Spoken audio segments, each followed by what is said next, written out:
Queridas irmãs, meus irmãos em Cristo, aqueles também que nos acompanham pela transmissão da internet, nosso canal do YouTube, daqui do seminário.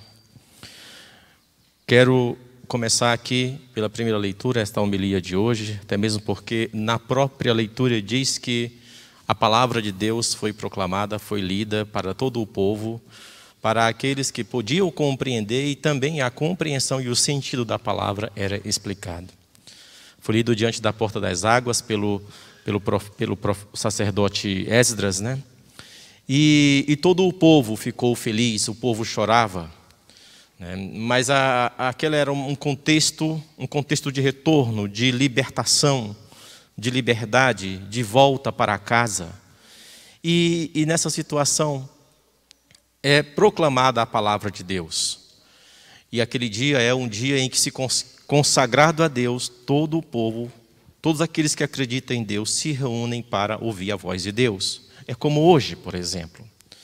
E nesse dia de hoje, um dia de domingo, que também nos reunimos para nos encontrar com Deus, e nos encontramos através da escuta da sua palavra, daquilo que Ele diz para nós. Também agora de uma maneira iminente, de um modo iminente, Ele em nós, podemos tocar nele, Ele pode tocar no nosso ser, por completo, no nosso corpo, no nosso espírito, porque nada é impossível para Ele. Então também nós nos encontramos com Ele hoje. E agora também nós escutamos a sua palavra.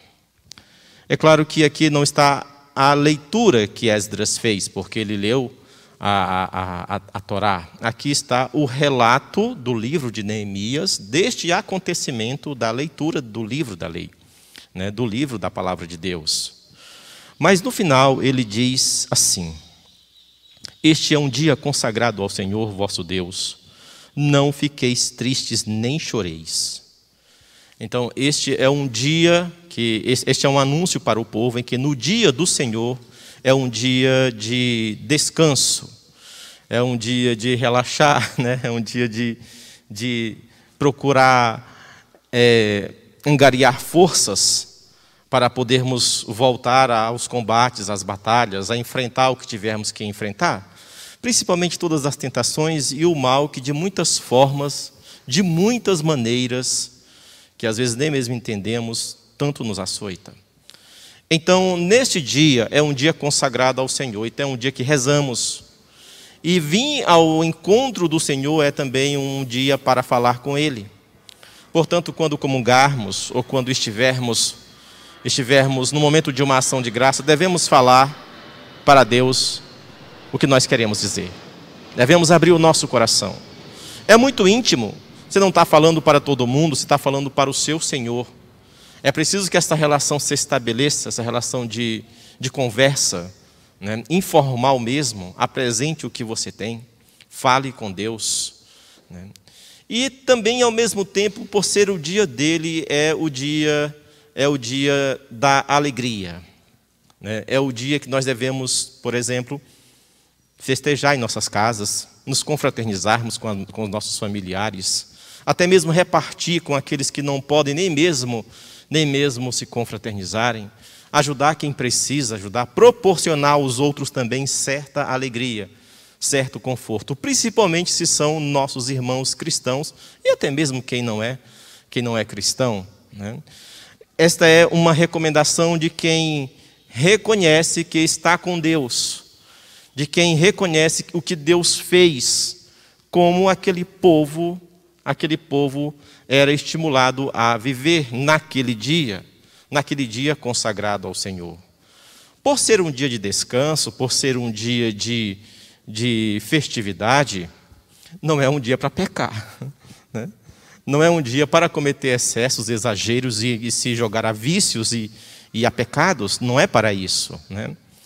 Imagine o sacerdote diz: porque a alegria do Senhor é a vossa força, né? Deus contente conosco nos fortalece. Deus feliz conosco nos traz força do coração, força interior. E como podemos alegrar o coração de Deus, né? Sendo fiéis a Ele, queridos irmãos e irmãs, amando-o de coração, né? Realmente procurando viver com verdade e sinceridade uma fraternidade para com o nosso semelhante, resolvendo aquilo que é necessário resolver no nosso mundo, no nosso convívio mais particular, no nosso mundo interno. Afinal, o Senhor Deus não é o nosso Senhor. Afinal, nós não conhecemos o nosso Senhor Jesus Cristo, ou não temos a noção também de que o Espírito do Senhor também está sobre nós. Afinal, somos ungidos de Deus. Afinal, o Senhor está em nossos corações, em nossas vidas. Naquele tempo, no tempo do Antigo Testamento, a presença de Deus era profundamente marcada pela lei. A santa lei de Deus era a lei da vida.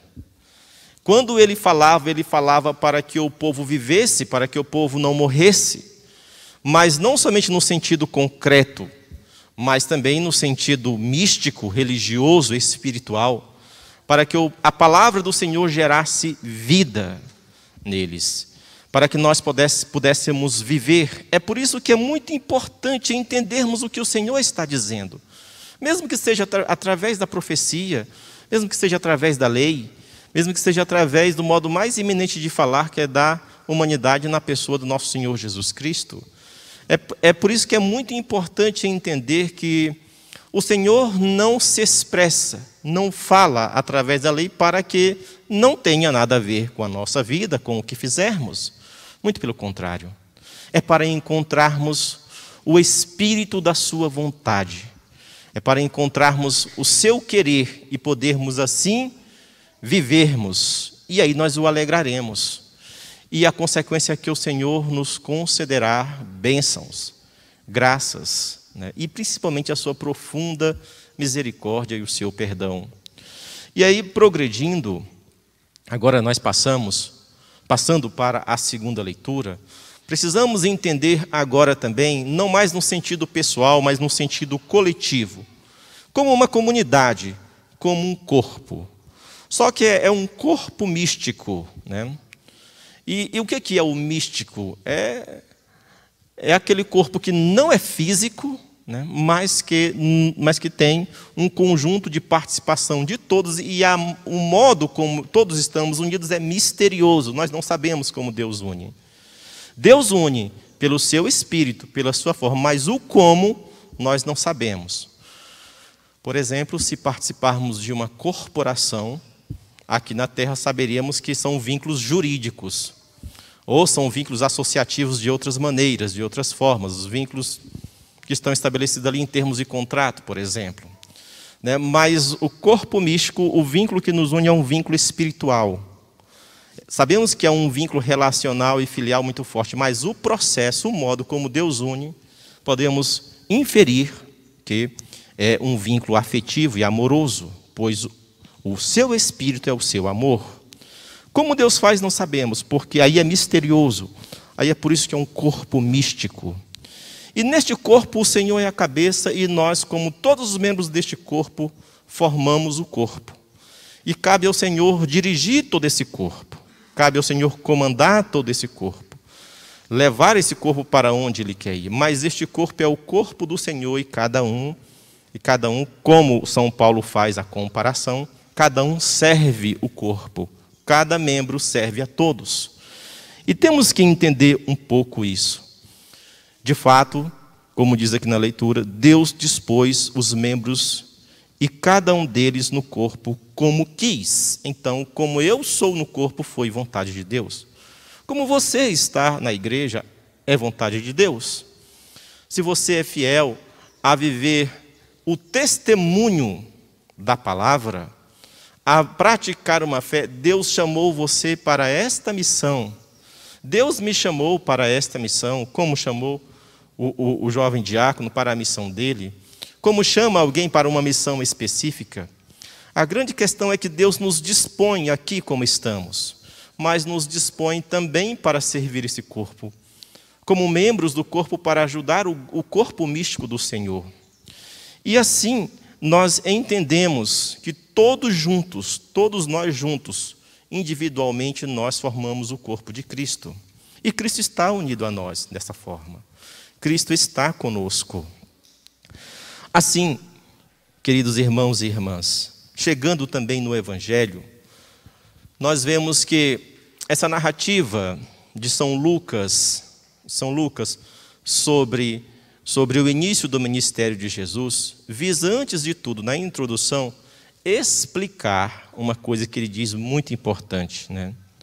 O que aconteceu, os acontecimentos que se realizaram entre nós. Vejam, quem está falando é São Lucas, e ele diz esse nós, e esses acontecimentos, ele está se referindo tanto ao tempo dos apóstolos, com o nosso Senhor Jesus Cristo, tanto à era apostólica após a ascensão de nosso Senhor Jesus Cristo, e está se referindo também à era pós-apostólica, quando os apóstolos já não estavam mais vivos, sabe?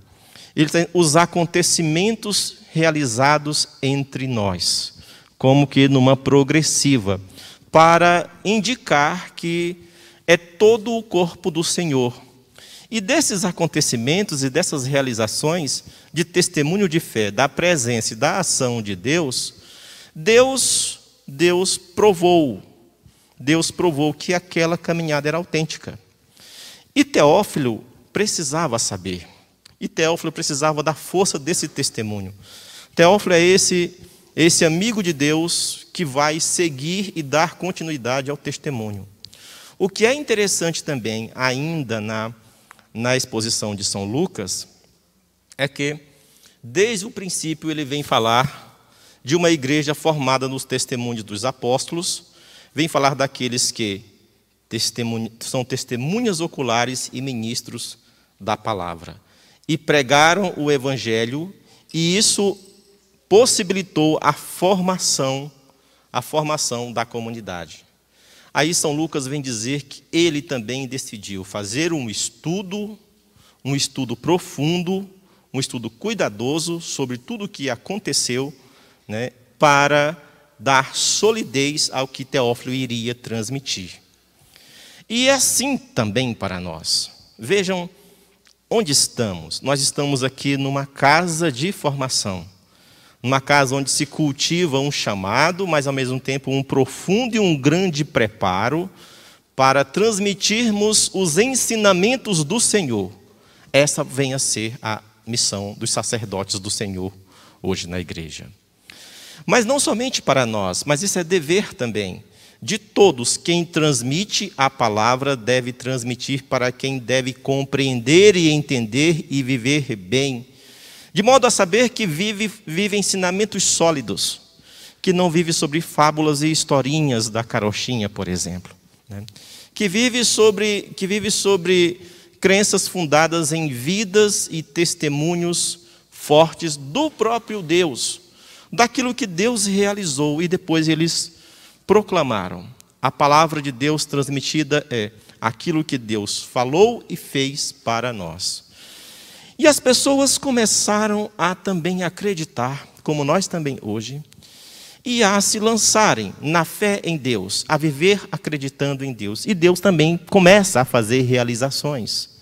Dá também sua resposta da sua presença, de que Ele realmente está conosco, de que Ele realmente caminha conosco, de que Ele nos liberta das nossas angústias, de que Ele realmente cura a nossa cegueira, de que Ele realmente faz com que nós entendamos e compreendamos, que Deus possibilita com que as pessoas desesperadas, as pessoas humildes, simples, ouçam a pregação da palavra, né? Escutem que Deus está em favor delas. Então, nós também começamos na nossa experiência a viver a mesma experiência da comunidade pós-apostólica e também da comunidade da era apostólica. E assim, queridos irmãos e irmãs, o Senhor Jesus Cristo veio realizar esta missão para que nós pudéssemos hoje também acreditarmos e vivermos aquilo que Ele quer que vivamos, como Ele dispõe para vivermos. Louvado seja nosso Senhor Jesus Cristo.